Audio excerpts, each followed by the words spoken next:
इस विद्यालय का आपका 13वां जो वार्षिक उत्सव हो रहा है, उसके बारे में आप क्या कहना चाहेंगे? सबसे पहले आप सभी लोगों को, मीडिया बंधुओं का बहुत बहुत इस 13वां वार्षिक उत्सव में स्वागत और बहुत बहुत धन्यवाद हमारा केपीएस परिवार को आप कवर करने के लिए। आप आए, हमारे बच्चों का जो भी वार्षिक उत्सव का कार्यक्रम में देखे, अपने लाइव के माध्यम से पूरे क्षेत्र में दिखाने का प्रयास किया। सभी लोगों का बहुत बहुत धन्यवाद। 13वां इस विद्यालय का नींव कब रखा गया था? इस विद्यालय का नींव 2004 में रखा गया था। समग्र विकास योजना के तहत हर ब्लॉक में एक एक विद्यालय उस समय आए थे और 25 लाख रुपया उसमें मिले थे। तो उस समय जब आया तो उस समय मिलने तो मिल गया और बहुत अथक प्रयास की वजह से ये मेरे विद्यालय में मेरा फाइल ही गायब कर दिया गया था डीआईएस ऑफिस में। डिम्पल वर्मा डीएम थी, सीडीओ थे राजीव रंजन जी, और उसमें बड़े भैया आदरणीय श्री कमलेश पासवान जी विधायक थे और इन्हीं के बहुत योगदान रहा इस विद्यालय में। बट हमको मिला उस समय 2004 में समग्र विकास योजना के तहत, लेकिन फिर उसको निरस्त कर दिया गया। उस समय हमारा नहीं हुआ। फिर जाके जब वो पैसा कैंसिल कर दिया गया तो कुछ सालों के लिए हमारा 6 साल के रुक गया। फिर 2009 से इसका न्यू निर्माण स्टार्ट हुआ और 2010 में जाके हमारे विशिष्ट मुख्य अतिथि उस समय विधान परिषद के सभापति माननीय श्री गणेश पांडे जी थे और विशिष्ट अतिथि में श्री कमलेश पासवान बांसगांव उस समय सांसद थे और दोनों लोगों का बहुत अथक प्रयास रहा इस विद्यालय को यहाँ पे बंजर भूमि में एक नींव रखने का। 13वां वार्षिकोत्सव है जी सर, 13वां वार्षिकोत्सव मनाने का मतलब आपका उद्देश्य क्या होता है हर साल? देखिए, मनाने का ही उद्देश्य हमारा कि मान लीजिए हम कैंपस के अंदर हमारे बच्चे, हमारे शिक्षक गण मैनेजमेंट सभी लोग पाठन गेम, संस्कृत कार्यक्रम, साइंस लैब, कंप्यूटर लैब सब कुछ करते हैं। यही एक माध्यम है, हमको मीडिया का माध्यम भी हो सकता है, लेकिन इस समय पूरे हमारे अभिभावकगण, बच्चों का अभिभावकगण, क्षेत्रवासी, विशिष्ट अतिथि में जो सभी लोग आते हैं, सम्मानित व्यक्ति, आप लोग भी उसमें आते हैं, तब हमें जज कर पाते हैं कि हमारे बच्चे कैसे हैं, सिंसियर है कि नहीं है। हम अपने मंच के माध्यम से बताते हैं, जैसे हमारे बच्चे हर साल 20-25 बच्चियाँ स्टेट लेवल खेलती हैं। अभी सुरभि सिंह ने क्या नाम है नेशनल स्टेट लेवल क्वालिफाई करके नेशनल लेवल बैडमिंटन के लिए अभी जून में खेलेंगी बैडमिंटन। और जो भी चीज़ें हैं हमारे वहाँ, कंप्यूटर एक भी शुल्क नहीं लिया जाता, प्रॉपर हर दिन चलता है। साइंस लैब 9 से 12 तक के बच्चे प्रॉपर तरीके से पीरियड वाइज उनको एक टाइम टेबल बन गया करते हैं। यही नहीं, मैक्सिमम बहुत सारे विद्यालय हैं, कॉन्वेंट स्कूल है। एक बार वहाँ पे इंजीनियरिंग कॉलेज जो वहाँ पे है गीडा में है, एक बार कंपटीशन हुआ था, बड़े बड़े कॉन्वेंट के स्कूल है, Pillars, Little Flower, Saint Paul, हमारी बच्ची वहाँ राइटिंग में सबसे फर्स्ट पाई। यही नहीं, यही सब प्रतिभा हमको मंच के माध्यम से दिखाना। और हम शिक्षा के साथ साथ, जैसे हमारे अभी मुख्य अतिथि के रूप में आए हमारे भैया बोले, शिक्षा के साथ साथ बाहरी नॉलेज भी देना चाहिए। हमारे वहाँ समाज से रिलेटेड पढ़ाई के साथ साथ समाज बच्चों के प्रति क्या सोचता है, घर से कॉलेज जाने में किन किन दिक्कतों को सामना करना पड़ता है, समाज में, परिवार में, रिलेटिव से किस तरीके से हमें बचना है, किस तरीके के समाज को हर बुराइयों से लड़ते हमारी बेटियां जहाज तक उड़ा रही हैं। हर दिशा गार्जियन को कैसे उनका सम्मान रखते हुए हम शिक्षा ग्रहण करें, शादी विवाह में जाए, शिक्षा कोचिंग जाए, हर तरीके से एक एक पॉइंट हम लोग बनाते हैं।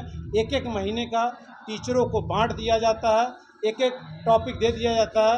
समय समय जैसे घंटी जिस दिन जो टीचर नहीं आया उस दिन में ये हम लोग क्लास समय पर चलाते हैं। और मंच के माध्यम से हमारे जो अच्छे पदों पे बैठे हुए सम्मानित अधिकारी लोग, उनको भी मंच के माध्यम से बुला के अपनी बेटियों को उनके विषय में हम बताने का हमेशा प्रयास करते हैं।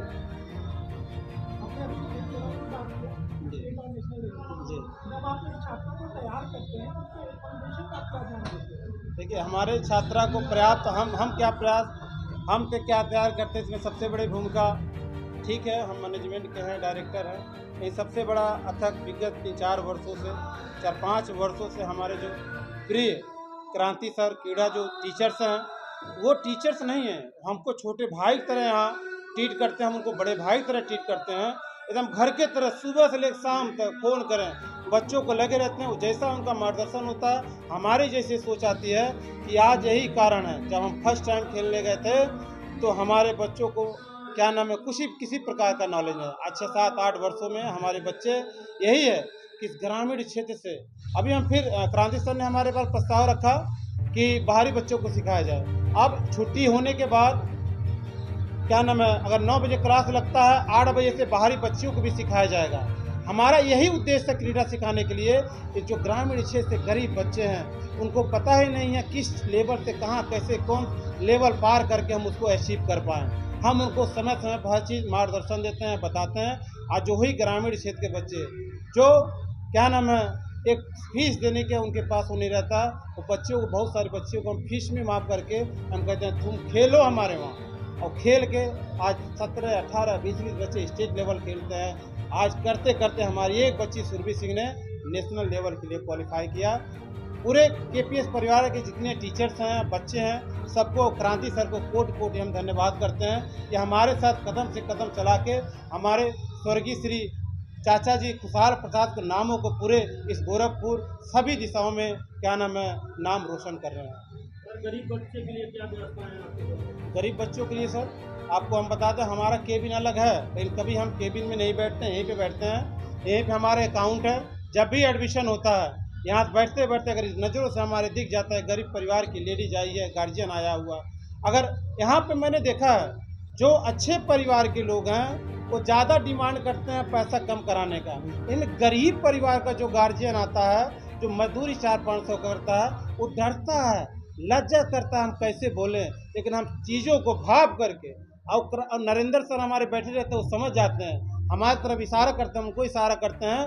अगर एडमिशन शुल्क 1000-1200 रुपया हम कहते नहीं, वो गरीब परिवार का बच्चा फीस ही देते हमारे लिए बहुत है, कम से कम वो पढ़ाने का प्रयास कर रहे हैं। यही नहीं देखें किताबें बड़े बड़े स्कूल के लोग बेच रहे हैं यहाँ पे, हमारे यहाँ ठीक है किताबें हम कहीं ना कहीं से प्रोवाइड कराते हैं। 20-3% बुक माध्यम से टीचरों को कॉलेज वालों को मिलता है। हम कहते नहीं, उस बच्चे से जो भी रेट आया उसी रेट पे किताब दे दिया जाए हर तरीके। इवन आपको नहीं मानेंगे 15 दिन से बच्चों से किसी पूछिएगा, एक एक बच्चों को बुला के 20 दिन से जो ठंडी की छुट्टी में चल रहा था जब खुला, एक एक बच्चों से मैंने बोला कि बेटा देखो 3 तरीके के छात्रवृत्ति मिलता है। एक नॉर्मल, किसी को पता नहीं है कि जो विधवा औरत है उनको बच्चों को गवर्नमेंट पैसा देती है, चाहे 2 में पढ़े चाहे 4 में पढ़े 5 में, उस फॉर्म को भरने तक एक परिवार में 2 बच्चियाँ विडो लेडीज हैं, उसे परिवार को 12-12 हज़ार रुपया सालाना पैसा मिलता है। और औरत को, विधवा औरत को और दोनों बच्चों के लिए 24,000 सालाना मिल जाए। आप बताइए, उसका किताब ड्रेस सब कुछ कोई नहीं बताता।